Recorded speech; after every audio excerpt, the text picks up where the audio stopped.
everyone. I hope we're all doing good today. Welcome back to Therapy Tuesdays. Today's topic is victims of online scamming. In today's world, there are so many elements of cybercrime occurring every single minute, but I want to focus attention on online scamming. One example is purchasing products on websites where they take your money and either there's no product return or rated down versions returned. Another example is you think you're meeting someone online, but they're actually postulating a false identity to you, also known as catfishing. And another example is when you're doing an online course or degree program and they claim to be accredited, but the university is not recognized by online boards. Online scamming has been severely underrated with regards to the traumatic impact it can ensue on its victim. These types of crimes can cause malicious damage to individuals who have fallen victim to them. Similar to many other traumatic incidents that persons go through, people may experience physical, psychological, and emotional effects of trauma based on it. Let's talk about some of the signs and symptoms that persons may experience after finding out that they are a victim of online scamming. Some of the physical effects include loss of appetite, problems sleeping, weight loss or weight gain, body pains, fatigue.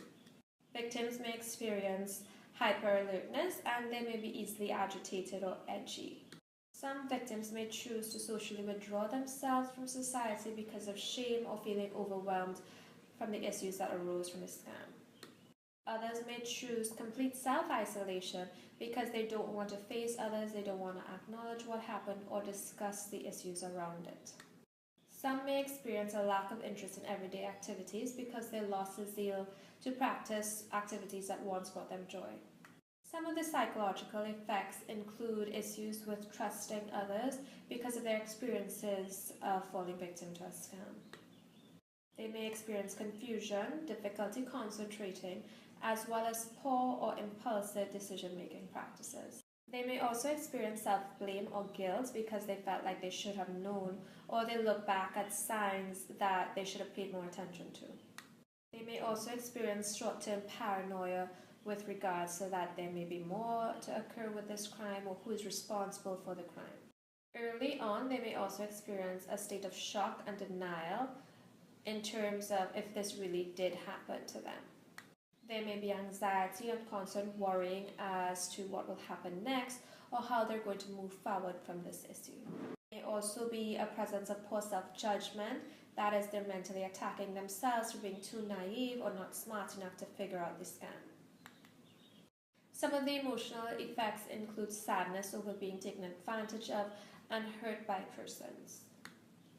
Anger directed at themselves for allowing themselves to fall victim to this, and anger at the persons responsible for doing this scam.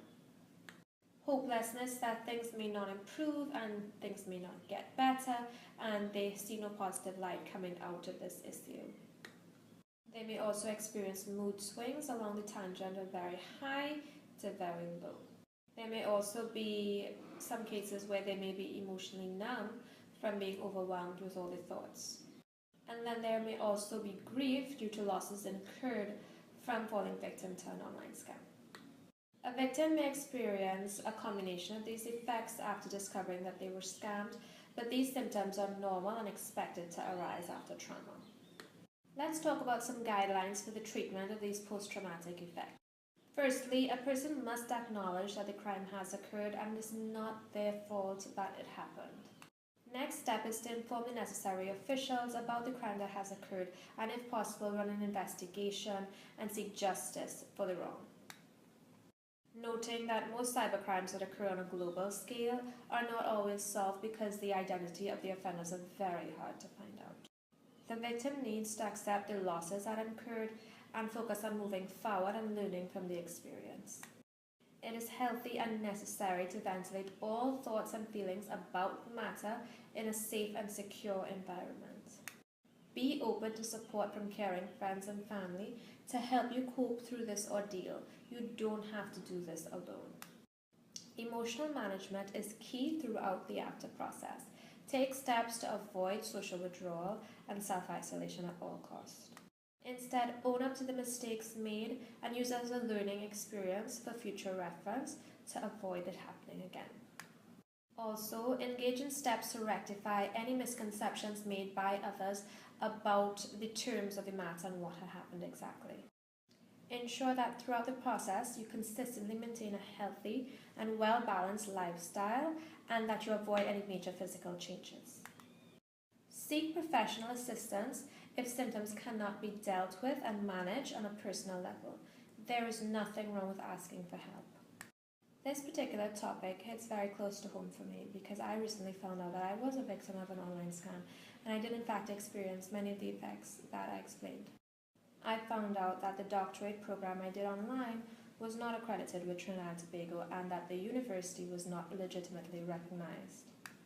It was truly a life-altering experience for me to cope with everything that ensued and to be able to refocus.